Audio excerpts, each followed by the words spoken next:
Тугџина и Вевчани. Во тивките ноќи на туѓа земја, кога градот спие, а срцето се буди, тишината најсилно зборува.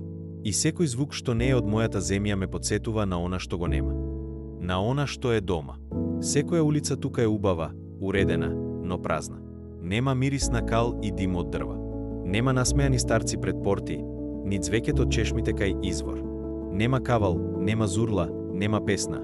Онаа што се раѓа од душа, а не од радио. Секој поглед кон небото ми е молење, да можев бар денес да бидам во Вевчани, да ми ги изгорат стапалата по калдрмите, да ми замириса на липа покрај локва, да го слушнам шепотот на планината кога вечерта ќе слегне, тивка како молитва. Во туѓина сум некако половичен. Сум жив, ама не дишам. Се смеам, ама без очи. Секоја честитка што ќе ја добијам тука има вкус на солзи, а секоја вест од дома е како гром што не удира, туку тивко ти во друго срце. Во туѓина сум некако половичен. Сум жив, ама не дишам. Се смеам, ама без очи.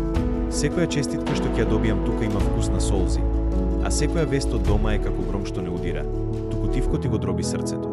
Тугџината не е зло, таа е нужност. Ми не достига Вевчани, не како село, туку како чувство, како топлина, како вистина, како љубов што не бара ништо, само да си тука. И ете, дури и овие зборови што ги пишувам не се доволни да ја опишат тагата. Тие се само обид на едно срце да не пукне, да издржи, да дочека денот кога ќе се врати и кога ќе каже: стигнав, дома сум.